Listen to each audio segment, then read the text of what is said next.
ದಾವಣಗೆರೆ ದಕ್ಷಿಣ ಕ್ಷೇತ್ರದಲ್ಲಿ ಶ್ಯಾಮನೂರು ಶಿವಶಂಕರ್ನವರು ಸುಮಾರು ಒಂದು 6 ಸರಿ ಗೆದ್ಕೊಂತ ಬಂದಂತವ್ರು. ಹಂಗಾಗಿ ಏನ್ ಆಕಸ್ಮಿಕ ಅವ್ರ ಮರಣ ಹೊಂದಿದ್ರಿಂದ ಅವ್ರ ಮೊಮ್ಮಗಳಿಗೆ ಟಿಕೆಟ್ ಸಿಕ್ಕತಿ.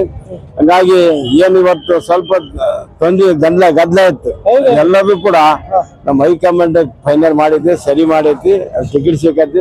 ಸಮರ್ಥ ಏನು ಕಮ್ಮಿ ಆದ್ರೂ ಒಂದು 25-30 ಸಾವಿರ ಓಟ್ನ ಗೆಲ್ತಾರೆ ಇದಾರ. ಈ ಹಿಂದೆನೂ ಕೂಡ 8-9 ಜನ ಹಾಕಿದ್ರು, ಈ ಸ್ವಲ್ಪ 15 ಜನ ಹಾಕ್ಯಾರ. ಈಗ ಇವೆಲ್ಲ ಮಾಮೂಲಿ, ಏನ್ ಮಾಡಕ್ಕಾಗಲ್ಲ. ಅವ್ರಿಗೆ ತೆಗಿಲಿಲ್ಲ. 28 ಜನ ಇದ್ರು, ಎಲ್ಲ ತಕ್ಕಂದ್ರು. ಇವರೊಂದು 15 ಜನ ಉಳ್ಕೊಂಡ್ರೆ ಅನುಭವ ಕಮ್ಮಿ ಅಂದ್ರೆ ಈಗ ಅಧಿಕಾರ ಬಂದ್ರೆ ಎಲ್ಲ ಅನುಭವ ಆಗ್ತದೆ. ಮಲ್ಲಣ್ಣ ಏನ್ ಅನುಭವ ಇತ್ತು, ಅವ್ರು 28 ವರ್ಷಕ್ಕೆ MLA ಆದವರು ಮಲ್ಲಿಕಾರ್ಜುನ ಅವರು.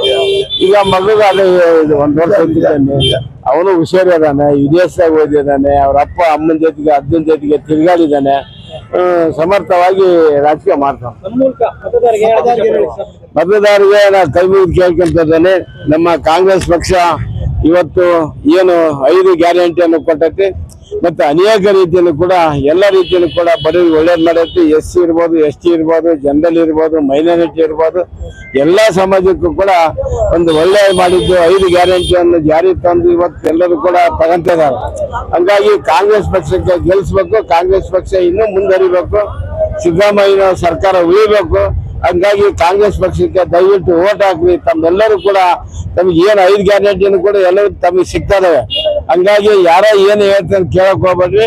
ದಯವಿಟ್ಟು ಕಾಂಗ್ರೆಸ್ ಪಕ್ಷ ಸರ್ಕಾರ ಇನ್ನೂ 2 ವರ್ಷ ಇರ್ತೈತಿ. ಇನ್ನು ನಮ್ಗೆ ಸರ್ಕಾರ ಯಾರು ಇರ್ತೈತೆ ಅದೇ MLA ಇದ್ರೆ ಇನ್ನು ಕೆಲಸಗಳು ಜಾಸ್ತಿ ಆಗ್ತವೆ. ಯಾರೋ ಒಬ್ಬರು ಆರಿಸಿದ್ರೆ ಯಾರಿಗೇ ಒಬ್ಬರಿಗೆ ಓಟ್ ಹಾಕಿದ್ರೆ ಅದು ಉಪಯೋಗ ಆಗಲ್ಲ. ದಯವಿಟ್ಟು ಕಾಂಗ್ರೆಸ್ ಓಟ್ ಹಾಕ್ರಿ ಅಂತ ಕೇಳ್ಕೊಂತ.